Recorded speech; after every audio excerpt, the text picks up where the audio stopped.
International খেলেছি ডিসেম্বরে। So এর ভিতরে খুব একটা ইন্টারন্যাশনাল খেলা হয়নি। হ্যাঁ, আমি একটা খারাপ সময় পার করতেছিলাম যেখানে আমার ব্যাটে রান হচ্ছিল না, বাট তারপরে কিন্তু আমি অনেক চেষ্টা করেছি। বিপিএলে অনেকটা চেষ্টা করেছি, ডিপিএলও চেষ্টা করেছি। সো অ্যাজ এ প্লেয়ার আমি এটুকুই বলতে পারি, যে কোনো প্লেয়ারই সর্বোচ্চ তার চেষ্টাটাই করতে পারে। কিছু কিছু সময় থাকে এমন যে আপনি অনেক চেষ্টা করেও হয়তো বা সাকসেস রেজাল্ট পান না, বাট অপোজিট সাইড দেখতে গেলে কিন্তু এমনও হয় যে ক্রিকেটার একটা সিরিজ দুইটা সিরিজ খারাপ খেলে দেন আবার কাম ব্যাক করে। তো আমি ওই চেষ্টাটাই করব, আমি আবার আমার যে খেলার যে ধরন বা প্যাটার্ন, আমি যে ধরনের প্লেয়ার সেটা যেন বাংলাদেশকে দিতে পারি। আমি পারফর্ম করলে ডেফিনেটলি বাংলাদেশ টিমও অনেক হেল্পফুল হবে এখানে। ক্যাপ্টেনশিপ করা কঠিন, দেখেন স্যার যেহেতু বলছে, হয়তোবা উনি অনেক কিছু ফাইন্ড আউট করে জিনিসটা বলেছে।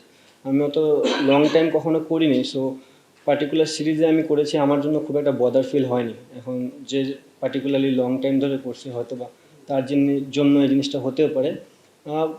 অ্যাট দ্য সেম টাইম দুইটা জিনিসই হয়, আপনি যখন ক্যাপ্টেন হবেন মাথায় অনেক দায়িত্ব থাকবে, রেসপন্সিবিলিটিও থাকবে।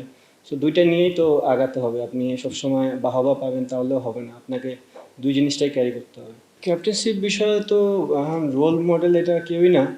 আপনি যে কথাটা বললেন সেটাই অ্যান্সার দিই।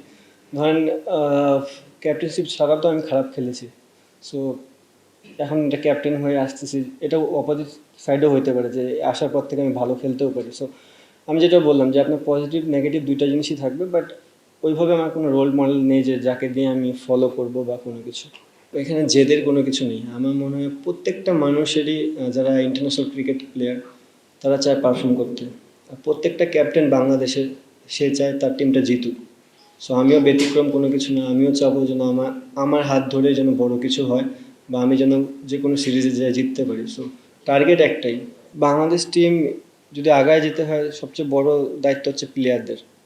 আমরা পারফরমেন্স করলেই টিম আগাবে। সো ফার্স্ট অফ অল আমাদের যারা বাংলাদেশে ফরে খেলে তাদের প্রতিটা রোল প্লে করতে হবে মাঠের মধ্যে। সো আমরা প্লেয়াররা যতটা বিসিবি সাথে আমি কমিউনিকেট করবো, তার থেকে বেশি কমিউনিকেট করা দরকার আমার প্লেয়ারদের সাথে। তারা কি চাচ্ছে, তাদের কোন জায়গায় ডেভেলপ করা দরকার। সো আমার মনে হয় আমি যেহেতু এখন প্রথম আসলাম এই জায়গাটায়, স্টিল আমার কাছে একটা লম্বা সময় আছে। তো যত সময় যাবে আমি জিনিসটার ভিতর তত ইনভলভ হতে পারবো। চাপের কিছু নাই।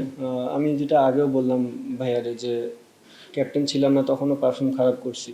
সো এখানে এমন না যে ক্যাপ্টেন হলে আবার খারাপ হবে, এটা প্লাস পয়েন্ট হতেও পারে।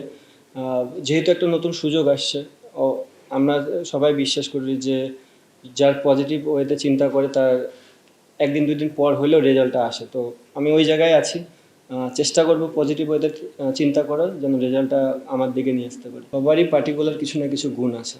সো আমি যেহেতু খেলেছি অনেক দিন ধরে, আমি চেষ্টা করব বড় ভাইদের যা যা গুণ ছিল ওটা আমার ভিতরে আছে, ওটা আমার ভিতরেই থাক। ওই জিনিসটা যদি আমি মাঠে অ্যাপ্লাই করতে পারি, of the field on the ফিল্ডে, তাহলে মনে হয় আমি প্লেয়ারদের কাছে আরও কাছে যেতে পারবো এবং প্লেয়ারদের কাছ থেকে পারফরমেন্সটা আদায় করতে পারবো। গুড লাক পেনের সফট অয়েল বেসড ইঙ্ক দেয় নিখুঁত লেখার আত্মবিশ্বাস। Good luck pen. Make your luck.